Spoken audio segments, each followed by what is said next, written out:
Hello.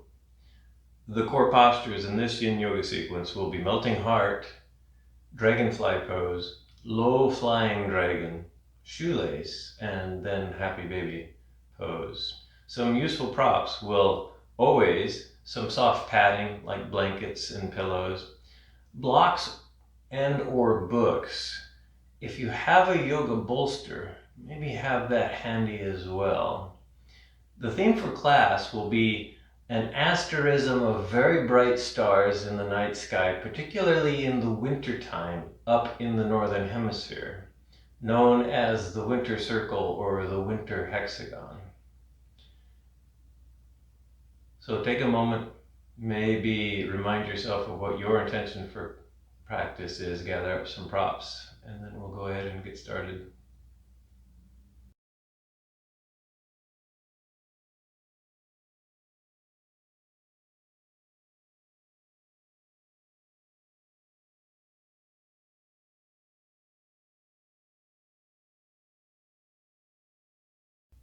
So this practice starts with a little bit of breath work in a comfortable seated position, preferably cross-legged if you can do that accessibly. Although other types of seated positions will work as well. If you can sit back on your heels or you can sit with your legs out in front. If you can sit cross-legged with some height underneath you, then do so. I'm going to sit up on a blanket here, but you can even sit up on a block or a pile of books there.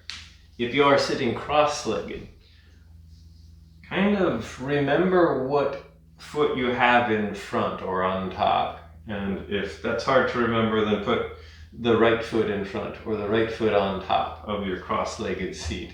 Because we'll change and sit the other way for a moment. Get grounded. So by grounding and rooting, I mean really feel the points of contact between your body and what you're sitting on, your legs, your feet, and the floor, the bottom of your hips on something if you're seated on a cushion here.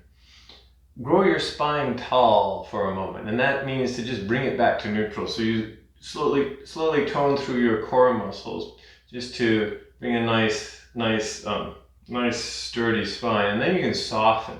So shoulders can move up, they can move back, they can move down. Arms are in a comfortable position, maybe hands are together in your lap, or maybe they're on your thighs here. And just begin to notice the elements of the present moment. This includes the sensations, physical sensations that are going on inside of you right now. Maybe you have an injury, or maybe you have a slight headache. You notice those things. Those are going on in the present moment. As uncomfortable and as annoying as you might want them to be, they're actually reminding you that you're alive and you're here right now. We like to focus on our breath in yoga, so you can notice the inhales, the exhales. You can notice the temperature of the room. You can notice the lighting in whatever situation you have, any noises that might be going on. All of this is life. All of this is the present moment, and that's the only place where life actually exists.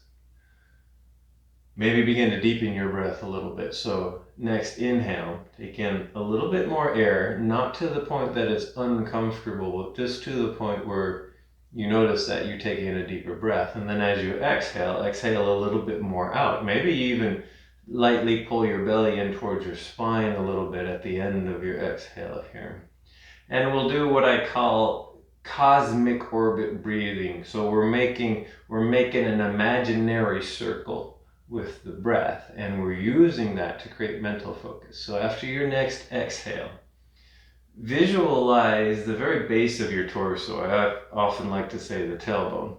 And then on your next inhale, slowly visualize this orb of energy that's riding up from the base of from your tailbone, from the base of your torso, and it's moving up your backside so that it reaches the top of your head at the very end of your inhale. And then as you exhale, slowly just in your mind's eye, feel this sense of energy slowly settling down the front of your torso. So you're making making the circle of energy. At the end of your exhale, you're back at the base of your torso. Next inhale, inhale, and allow the energy to move slowly up, slowly and gradually. You're feeling each part of your body as it moves up and reaches the crown of your head. And then as you exhale, it slowly lowers back down. And then inhale again. We'll do this 2 more times. So as you inhale, you feel each part of your being. Maybe you come across something that's fairly painful and achy. Maybe let the energy soak in and heal that part here. And then as you exhale, it comes back down. So one final breath of this cosmic orbit breathing. And then for a moment when you get done, just come back to your normal natural breath. We'll do that again, except we'll switch the direction. And before we do that, if you're sitting cross-legged, switch your legs. So if whatever leg is in front or on top, switch it so that the other leg is. So if the right leg was on front or on top, now the left leg is in front or on top. Here, find a sturdy seat again. That moving around might mean you got a little bit unstable. And then we'll do 4 rounds of this cosmic orbit breath again, but this time reverse the direction. So start at the base of your torso again. Exhale, and then at the end of your exhale, when you inhale, that orb, that presence of energy, slowly moves up the front side of your body until it reaches the crown of your head at the end of the inhale. And as you exhale, it slowly moves along the back side of your torso until at the end of the exhale, you have reached the base of your torso again. So 3 more cycles like this. This is a circle. You can maybe imagine this as the winter circle of stars that I'm going to talk about during the yin practice. You're mentally making that circle with your breath, with this subtle energy here. So again, like I said, 4 cycles of this. Maybe you're through 2 or 3, so 1 or 2 more cycles.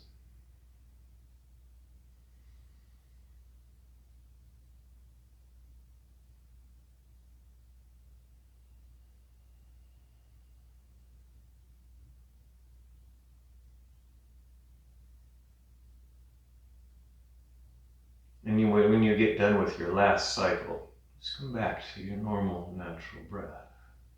If your eyes were closed, you can open your eyes.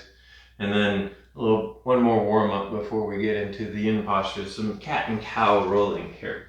So make your way all the way onto all 4s, onto hands and knees. You want to feel stable here. So if you're not feeling stable, experiment with moving your hands around with your knees around. Maybe they got to go wider. Maybe they have to go forward or back so that you feel nice and stable. And then you can start this rolling, this cat and cow sequence that's often done in a yoga practice. So maybe cat first. So round your spine, flex your spine up towards the ceiling. You can tuck your head gently, tuck your tailbone. This is a nice cat. This is cat pose or cat stretch. And then at some point, begin to sink your belly down to move your spine into an extended position, a back bend here. So maybe your tailbone tries to point up towards the ceiling. Your collarbone tries to move forward. Maybe you look up here in cow pose. And then maybe cycle a few more times. Go through a few rounds of this. And if you want to, you can create a vinyasa with this by syncing your breath with your movement. So maybe you come into cat on an exhale, move into cow on an inhale, or maybe the other way around. Maybe you like to do an inhale in cat and an exhale in cow. Or maybe you want to do 1 full breath per pose. So maybe you're in cat and you do an inhale and an exhale. And you move into cow and it's an inhale and an exhale. You might find something that just feels really good. And then at some point, bring yourself back hands and knees. So the first long held posture that we'll do, the first yin posture, the one where we're staying for several minutes and trying to soften the muscle fiber, just stay for time. This pose is called melting heart pose. It's the yin name for a pose. It's more commonly known as puppy dog pose. And this is where blocks or books might be useful. So before I use the blocks, maybe I'll just show you kind of the standard traditional posture. So you start from table, and then you just start moving your arms forward. So this is a back bend. We're trying to get into the upper back, primarily into the shoulders. So if you're feeling a lot of strain and pressure in the shoulders, then you get the point of this posture. You're trying to keep your hips roughly over your knees just to generate height for your spine. So you walk your hands forward, you melt your heart, you melt your sternum towards the floor. And then at some point you release and relax everything, let it just sag towards the ground here. So this is standard melting heart pose. This is standard puppy dog pose in yin style, when you just kind of sink and say, okay, I'm going to stay here for a while. So we'll stay here for a little over 3 minutes or so. But you don't have to stay there. You can stay there for 1 or 2 minutes and come out when you want to. I'm going to suggest maybe trying some blocks. So where your elbows are, place 2 yoga blocks so that you can create a spacer for your head and your neck, so that it's not your head and your neck that takes the pressure of the pose. It's your shoulders and your upper spine here. So back into this posture. Now my head and my neck can release here, since my arms are propped up on these blocks here. And again, if you don't have blocks, then grab some books and use books to create the height here. And we'll stay here for a couple more minutes. So I'll go through the 3 principles of yin practice, just to remind us what we're doing here in this kind of a practice. First principle is called find your edge. This means find your personally aligned shape, which is different for everyone, since we all have different bodies. It simply means move your body to the edge of your range of motion. And then that's where you stay. And usually we feel pressure there. Usually we feel pressure, we still feel stuck, we feel stiff. There's dozens of words that can describe the feeling, but not injury, not trauma, not pain. So if you're experiencing that, then you've forced yourself too deeply into the posture. You need to back yourself off a little bit. That's not your edge, that's beyond your edge. If you're not feeling anything, you're not going to hurt yourself. But you may not be exercising the connective tissues and the joint capsules the way you would like. So we are interested in feeling something, unless you really want a restorative practice, in which case make the shape, but do minimize the sensations here, particularly if you are working with an injury here. But here we're presuming there's no injury, and we're trying to make healthy tissues healthier. So we have about a minute to go in this posture. Now, if you're starting to feel pain, that means you come out. Otherwise, you stay here, or you maybe even relax all your muscles and try to go a little bit deeper in this posture. Second principle is called stillness. Once you've found your edge, your appropriate shape, then you decide to stay for a while. So it's staying or stillness, and this is a hard part. This is a hard part for our modern culture, is a culture of motion. And so we don't get programmed to think that stillness is somehow positive attribute.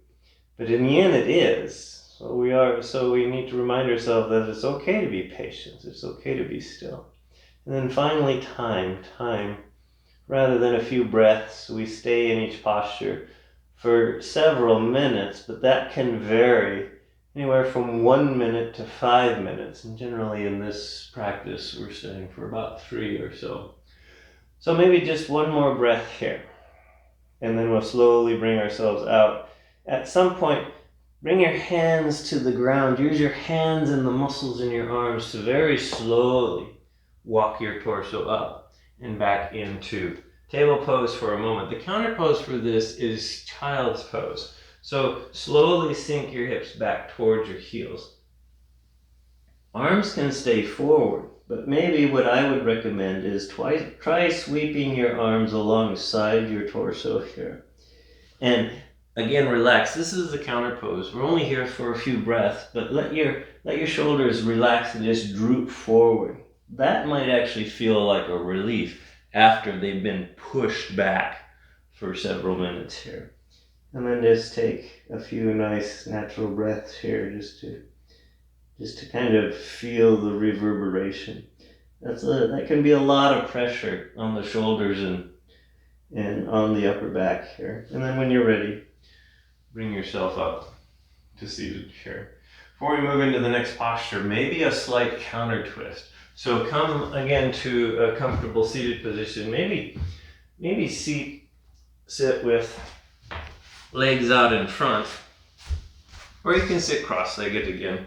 And then before we move into Dragonfly, just twist your torso gently one direction to get a light twist here. Bring yourself back and twist in the other direction. This is the twist. The twist kind of helps neutralize the spine after that back bend, because now we're moving into a forward bend here. And then come back forward, we'll get set up for the next posture, which is known as Dragonfly. Dragonfly is the yin name for a wide-legged seated forward fold. Now you can sit up on a blanket that I'm doing, or you can sit up on something higher if you have particularly a lot of tightness in the backs of your legs, and I resemble that remark. So I will actually sit up on a little bit more height, either a block or some books, or maybe a bolster. And then bring your legs out wide as they go for you. So if you're a ballerina, you can probably do the splits. Maybe you can go as wide as I'm going, maybe you can't, doesn't really matter. This is part of finding your edge here. If you're feeling too much pain in the bottoms of your legs, or particularly in the kneecap, let your knee be soft so that it can be bent, and you can even stuff things underneath that knee to keep it bent. So if you have pillows or blankets around, maybe it's the pillows or the blankets here, this might be enough. If you're feeling lots of sensations, you can stay here and stay seated upward. But if you would like to, you can add a forward fold to this. And so you just slowly, gently begin to fold forward. And as you do so, we want to round the spine and let the muscles be soft so that the spine rounds in a forward fold, and the connective tissue, the joint capsules of the vertebra, take a little bit of the pressure of this pose. So if you tried this is maybe a little bit too much, just come back up to seated.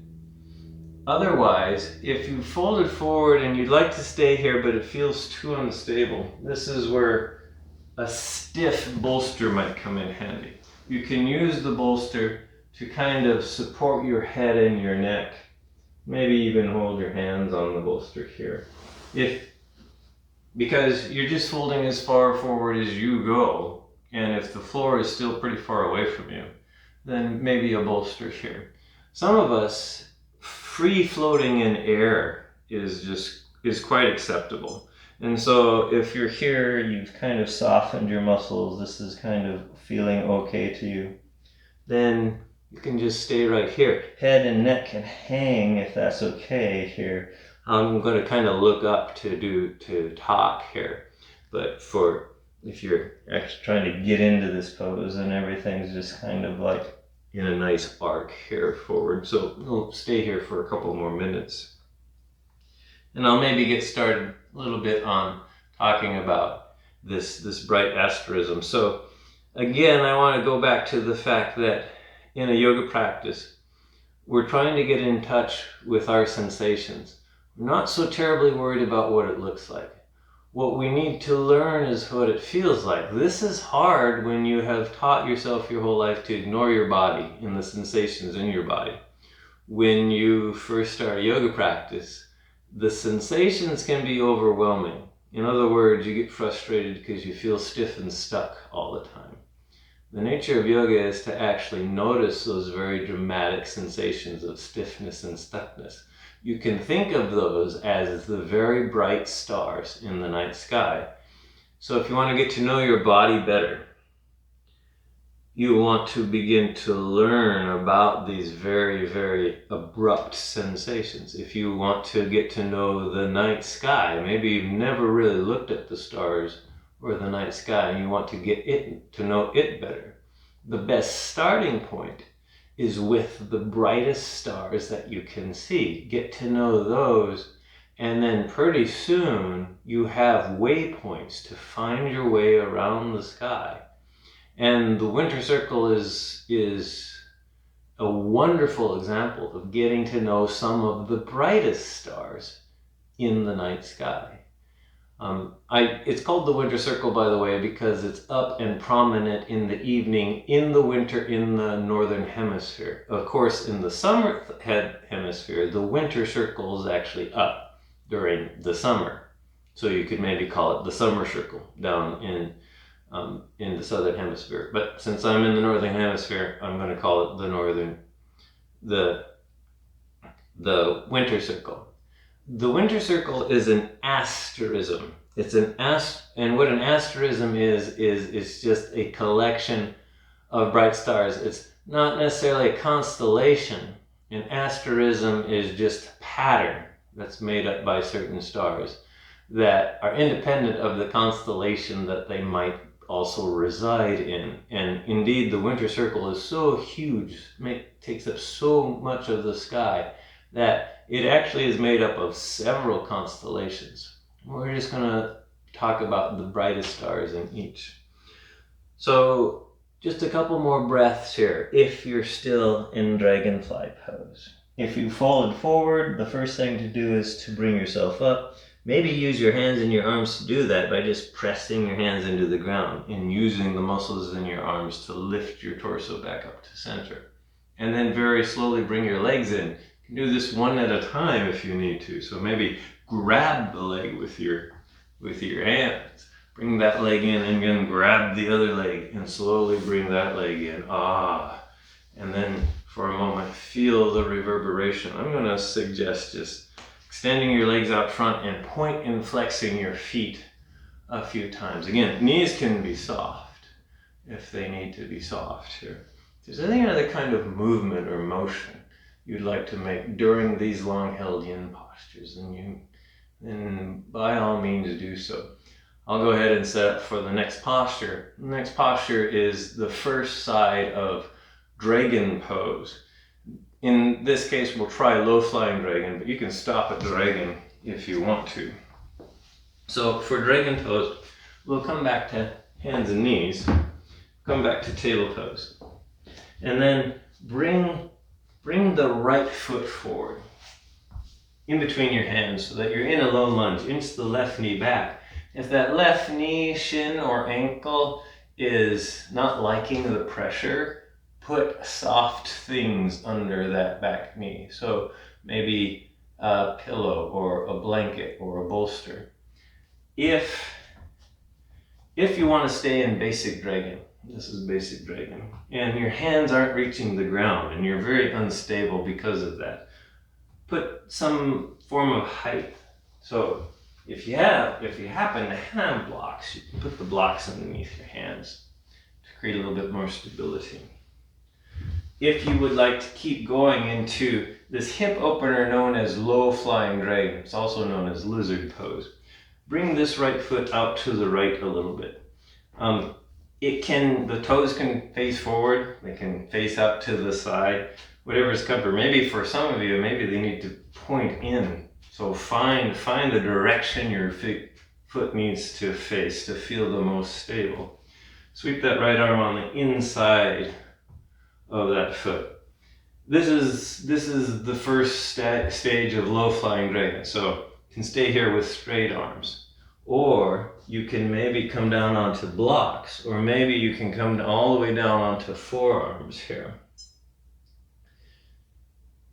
And then see if this is accessible enough to stay for a while. You can stay for 1 minute, 2 minutes, 3 minutes. Maybe you liked dragon better, so just go back to just basic dragon. Otherwise we'll stay here. So allow things to sink and soften. So allow your torso to soften. Allow the muscles in your hips to soften and your legs to soften, so that you really are just hanging here off of your joint capsules. Again, the pressure is okay as long as it's not painful. So that's something that you need to determine for yourself. And you do that through feeling.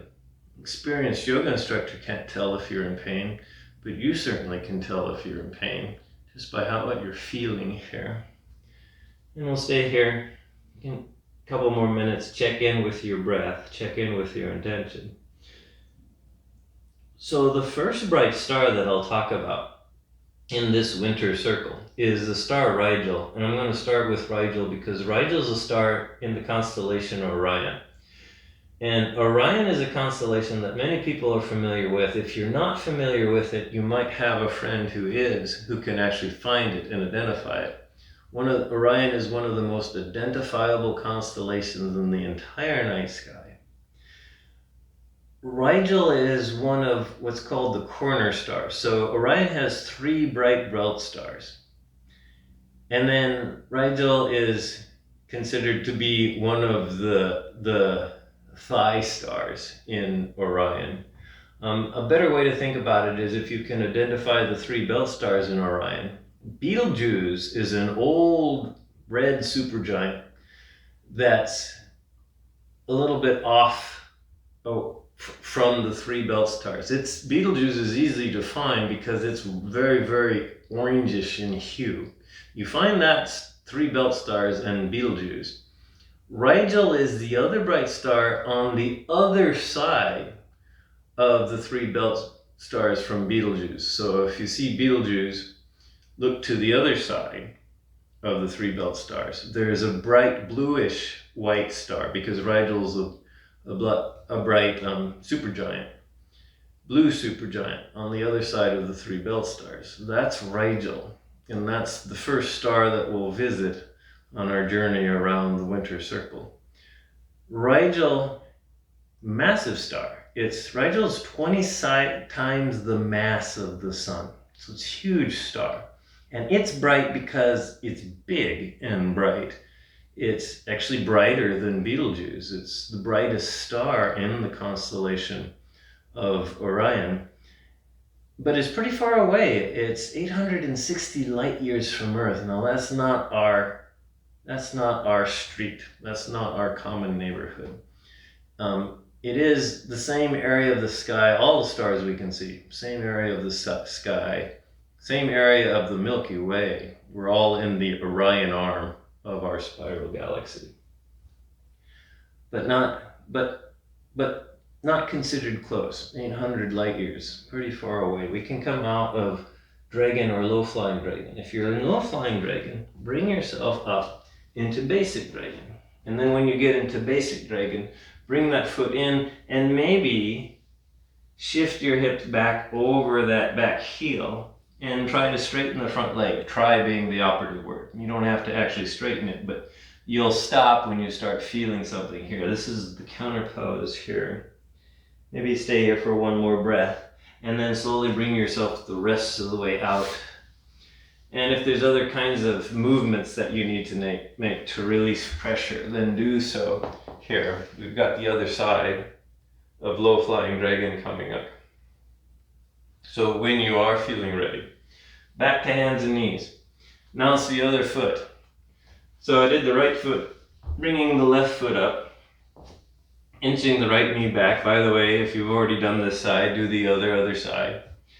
Can stay here in basic dragon. Make sure you pad things that need padding here. And then bring the left foot over to the left a few inches so you can sweep the left arm on the inside to set up for low flying dragon. Now you can stay here in low flying dragon with straight arms. But if you have the ability, maybe come down onto forearms, and now you find yourself in low flying dragon.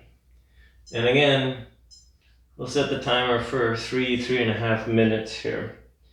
But if there are indications in your body saying to you after 2 minutes or so, it's like, I've had enough of low flying dragon, you can either come out, or if you find dragon very accessible, then come back to dragon here. So looking at the winter circle from the northern hemisphere, in the evenings, in the months of January and February, we'll move clockwise. So we'll kind of move down from Rigel. From Rigel, we'll sweep down and we'll catch Sirius. Now Sirius is easy to find because Sirius is the brightest star in the night sky. There are a few things that are brighter. The moon is brighter. The sun is obviously brighter. There are a couple of planets like Jupiter and Venus that are brighter than Sirius. But other than that, Sirius is the brightest star in the sky. So you move down from Rigel, find this bright star that's in the constellation. It's called Canis Major, which means the great dog. So Sirius is often known as the dog pose.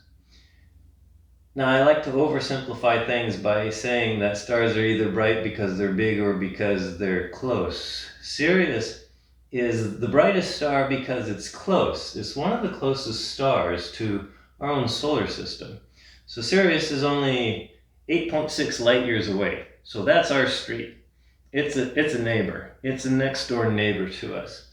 Sirius, however, is actually bigger than the sun. It's about twice the mass of the sun, and much bigger in volume and much brighter in luminosity, which is why it dominates the sky as the brightest star. Sirius itself is actually a binary star system, which most stars are. Most stars are multiple star systems. It's made up of a primary star, which is about twice the size of our sun, and then a very little star, a white dwarf, that you can't really see without professional grade astronomical telescope here. So you can think of it maybe as a single star with a very small primary, with a very small secondary star that you can't see.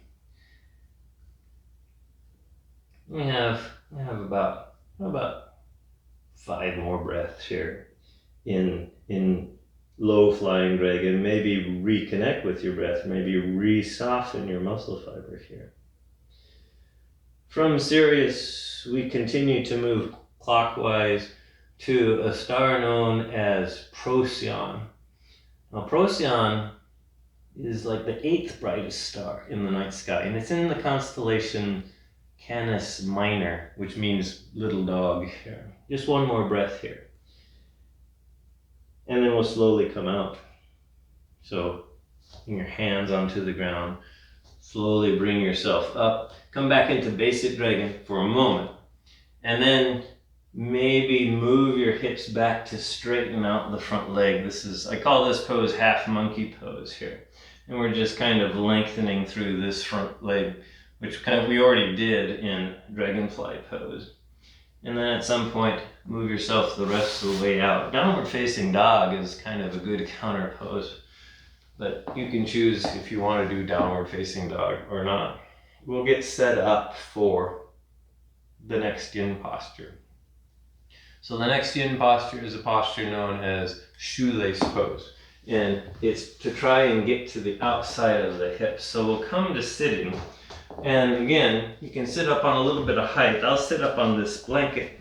So you start out with legs out in front.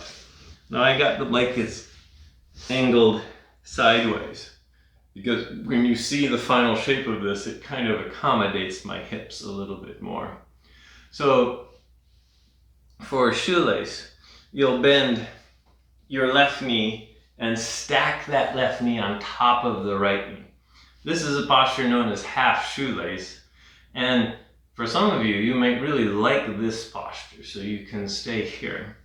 Otherwise, if you want to come into full shoelace, bend the bottom knee and bring the right ankle on the outside of the left hip. So you're you're kind of stacking these knees, although you don't have to stack them completely. perfectly. By the way, if there's a little bit of knee instability here, maybe it's the low knee, put a prop underneath that knee. There's some in between the knees. You can always prop in between the knees here. So this is shoelace pose. And for most of us, we're feeling some pressure in the outside of the hips. That's kind of the point to this pose. You can stay here, you can fold forward.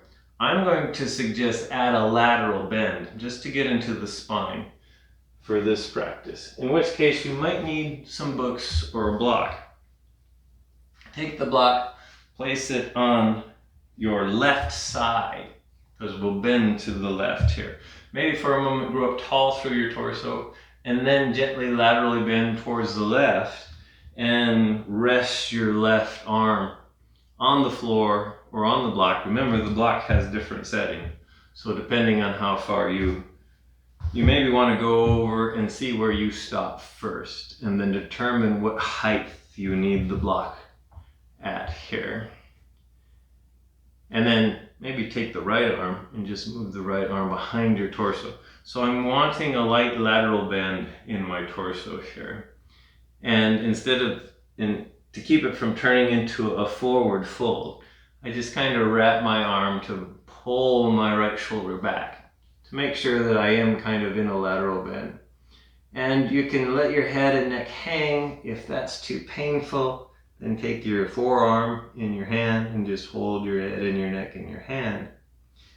And then we'll stay here for a couple more minutes.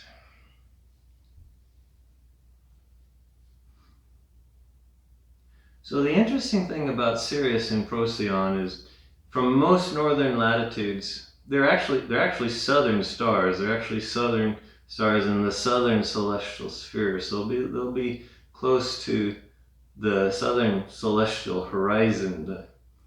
They're also in constellations that are fairly faint. The other stars are fairly faint. So Sirius kind of looks like it's by itself.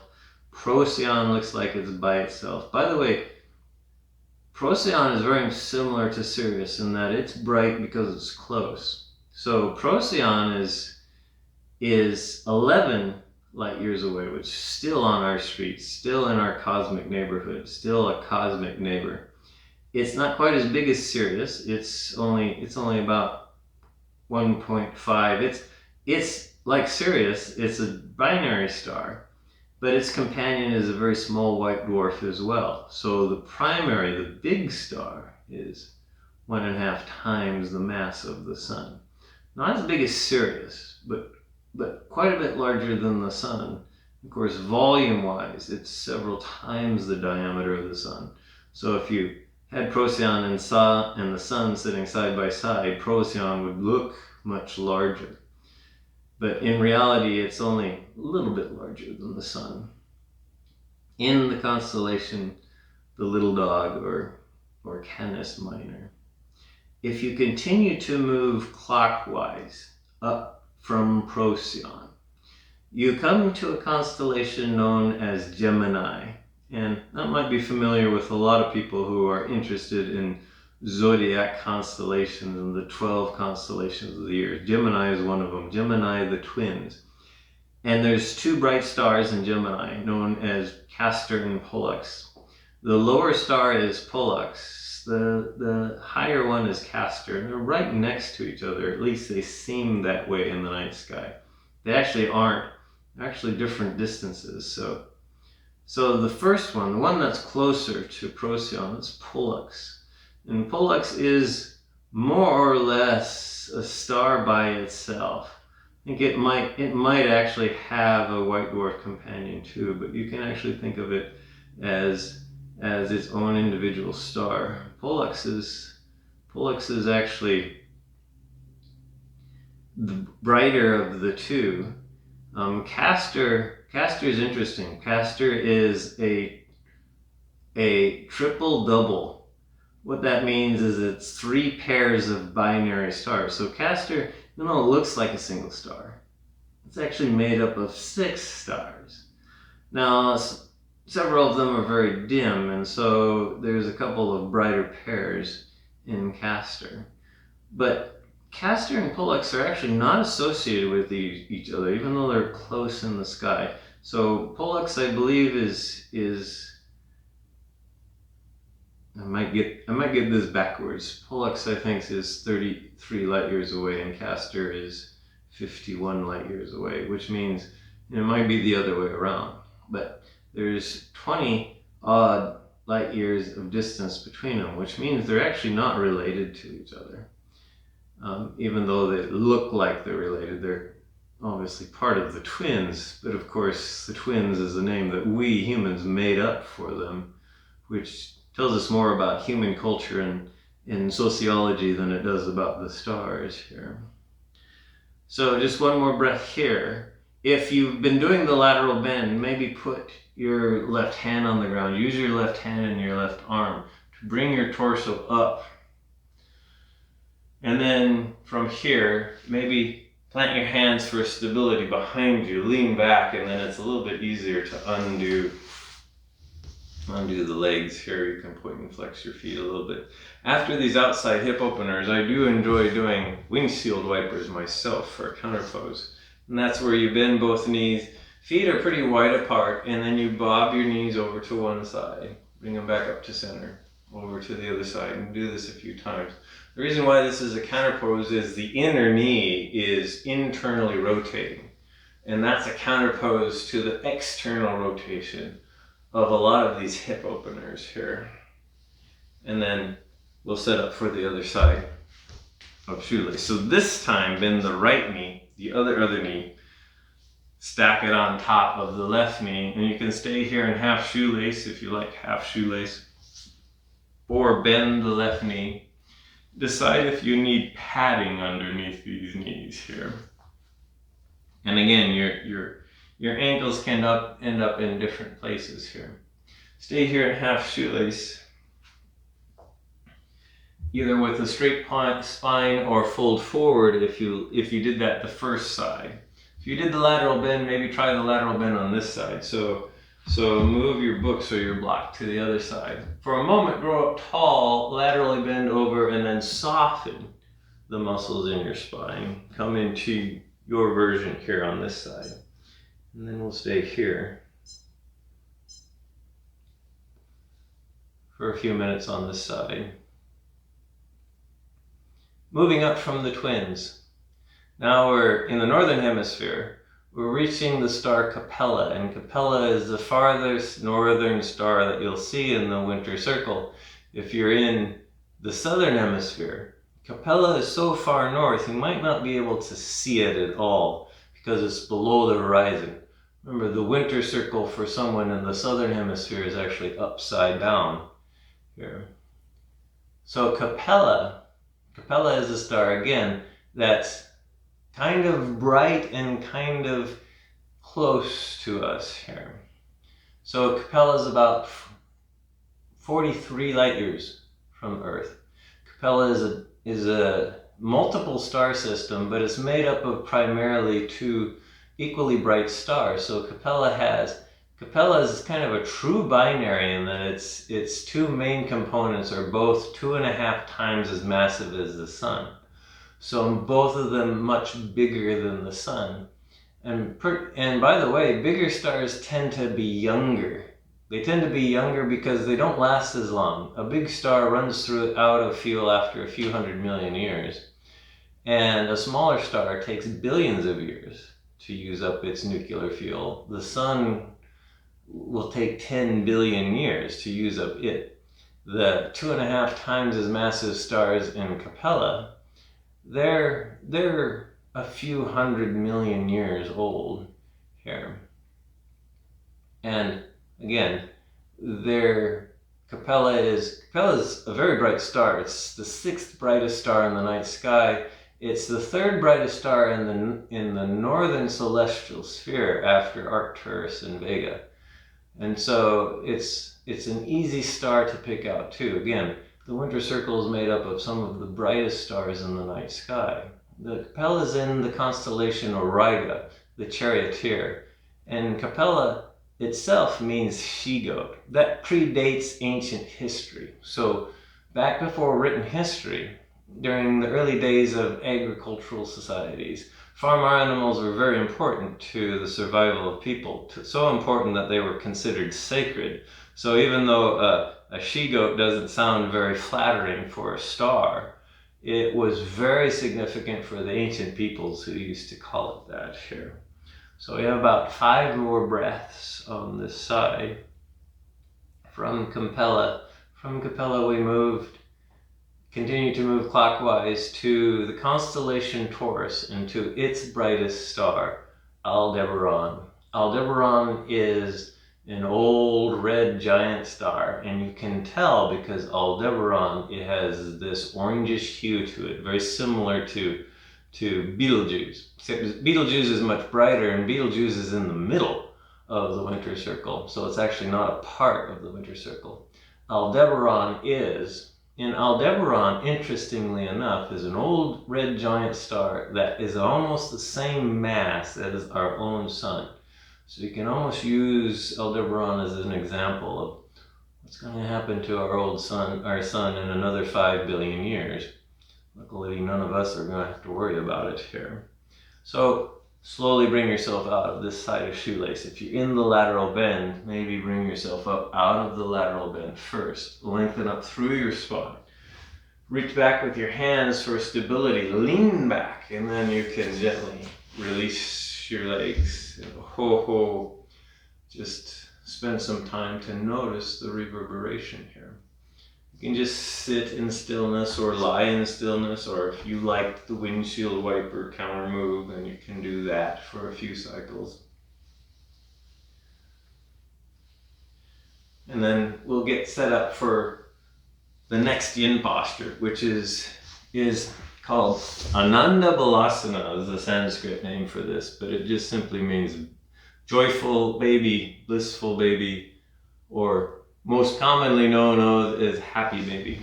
So make your way onto your back. Make sure your head, neck, torso is comfortable. By the way, you can put a pillow underneath your head if you want to here. Bend your knees, put your feet on the floor, and then find your version of happy baby here. So you can do this by just coming into stages into this pose. So this is a hip opener here. So start drawing your knees in towards your chest, and you can just maybe clasp your hands behind your thighs, and maybe this is enough. This is your happy baby. Second is to allow your knees to drift towards your armpits here. And maybe your hands just stay on your thighs here. So it just depends on what your joints are telling you here, how deeply you go into this pose. Or take your hands and weave them up inside in between your legs and find your shins. And then maybe begin to allow your knees to continue to drift up to the side and down towards the ground. And if you can reach your feet, maybe grab hold of your feet and see if you can point the bottoms of your feet up towards the ceiling. If you can't reach your feet, you can still point them up towards the ceiling and maybe keep your hands on your thighs or on your shins here. Maybe do a little bit of yang work here with your upper body, with your arms. So you can actually take your arms and you can pull. You can pull on your feet and your shins and your knees towards the ground for a while. That's not really yin. The yin part is in your hips and your legs. You're trying to keep the muscles there quiet here and relaxed. We're going to stay here for a while. We'll stay here for a couple minutes, which means at some point you can just release the work that's being done in your arms so that your arms don't get tired. And then we'll just stay here for a couple more minutes. So we've almost completed the circle from Aldebaran. By the way, Aldebaran is bright because it's close. It's only 65 light years away. Now it's an old red giant star, and it's pretty bright because it's expanded into a red giant shell, just like Betelgeuse is. So it's much, much larger in physical size and volume than the sun is, and that's partially what makes it so bright. Certainly not as close as Sirius, which is only 8 light years away. It's 65 light years away.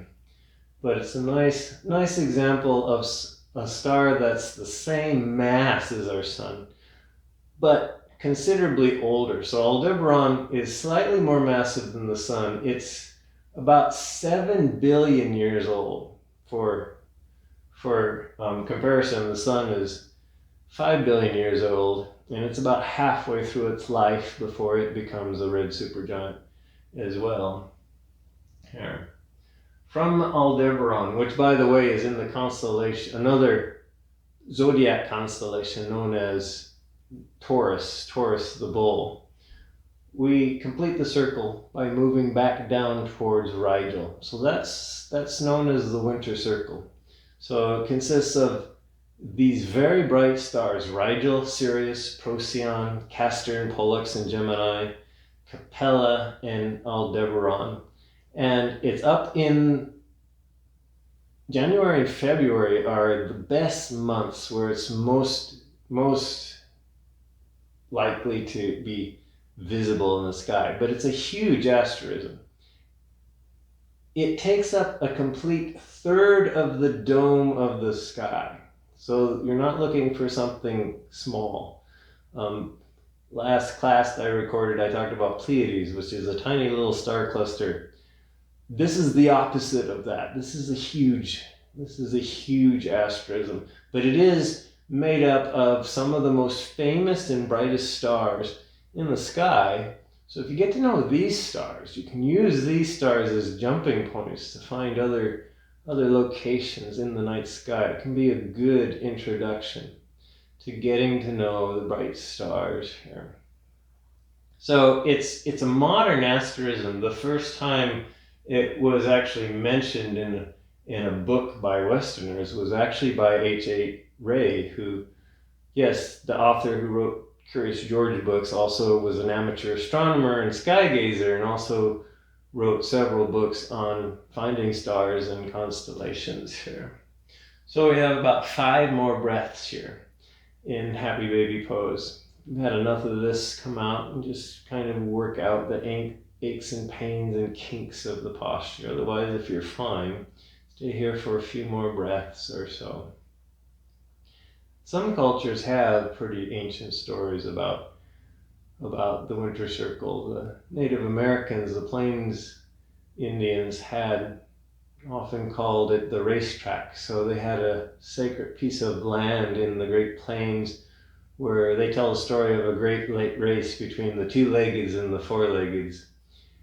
And they often use the winter circle to show the racetrack, which was actually reflected a real place on the ground. It was a path around a set of small hills in the northern plains.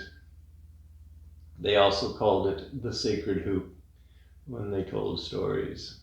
So maybe one more breath here in Happy Baby, and then go ahead and release Happy Baby. You can extend your legs up long, maybe point and flex the feet. Maybe you want to bring the knees into the chest here.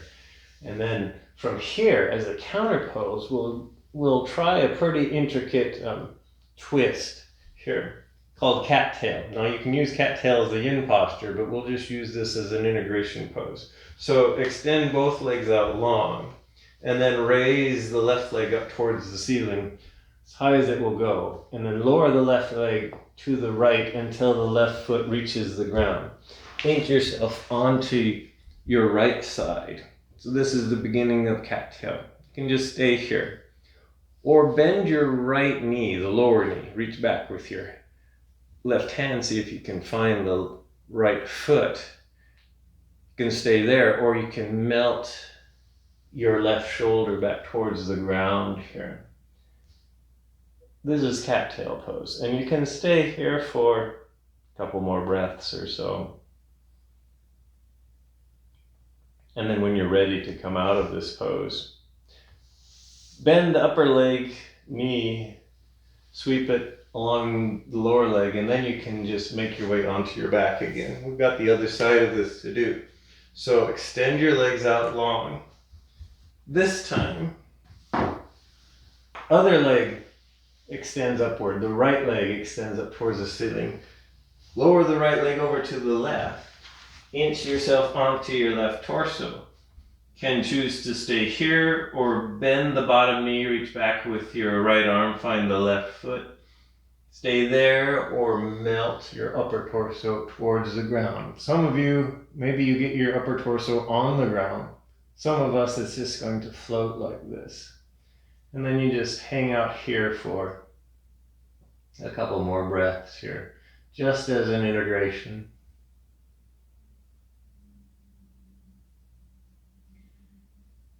And then when you feel ready, go ahead and release. Bring yourself onto your back, and we're now ready for Shavasana, for a final resting posture. So, any other motions or movements that you would like to do, this is where you can do them for a while.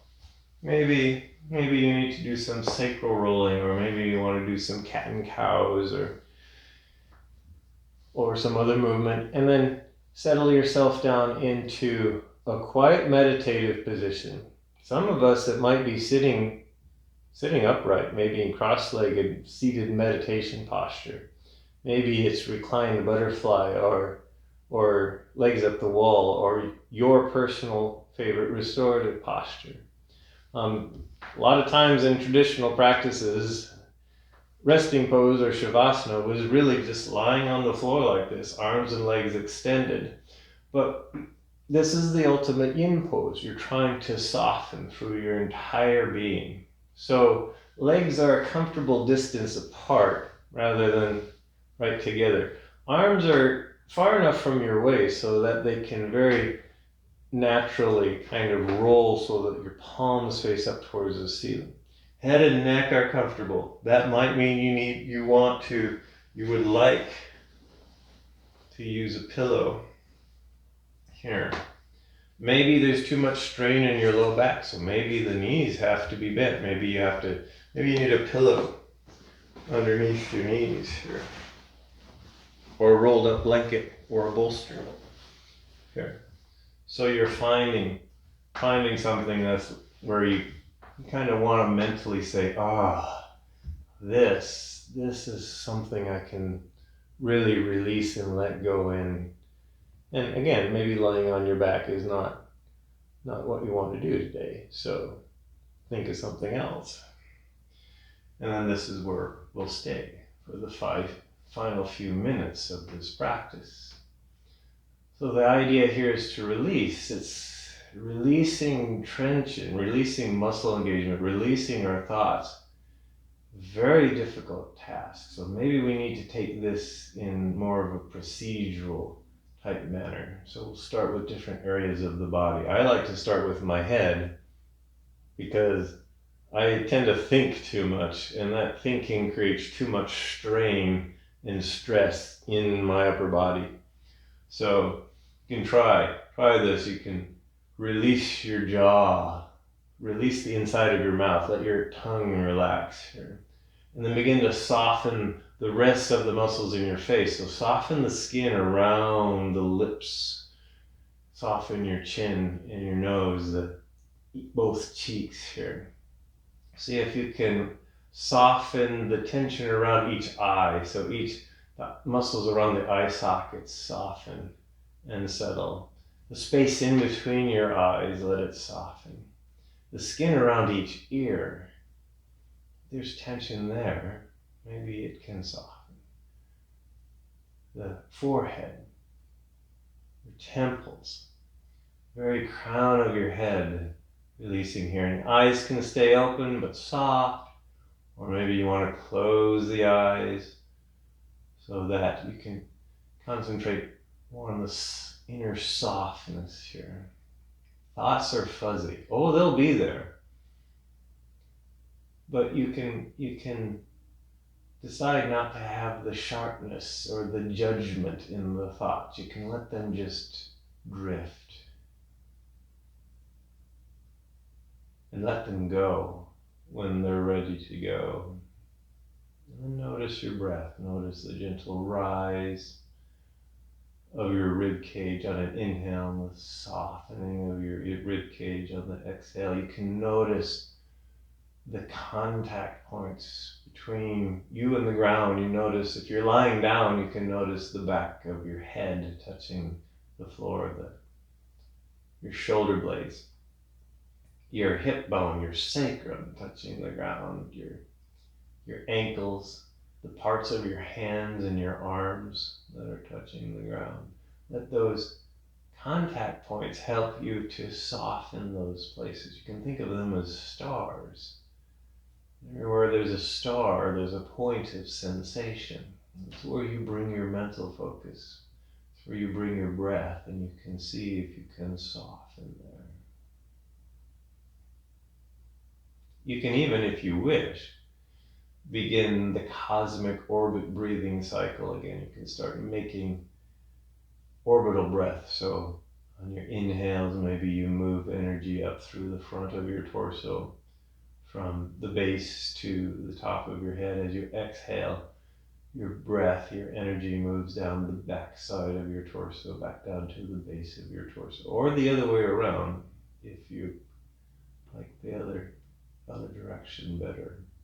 In other words, you're tracing the winter circle along your own being here. As you pass points of contact and sensation, you can say, oh, there's Sirius, or maybe that's Capella, or Aldebaran.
To make little movements. So you can start to move fingers and move toes, move hands and move ankles. And continue to expand little motions up through the rest of your body. You can maybe even gently rock your head from side to side.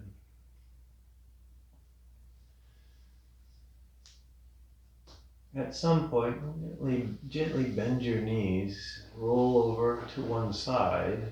When you get there, maybe stay there for a moment. So settle, soften, sink.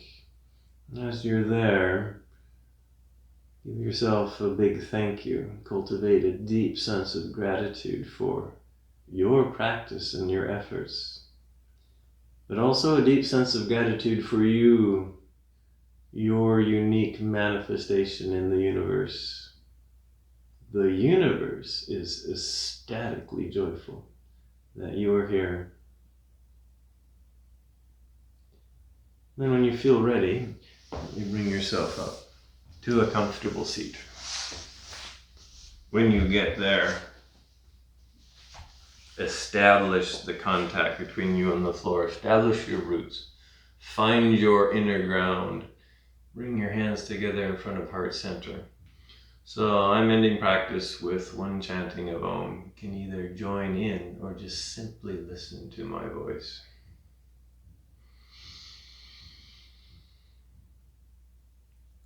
Om.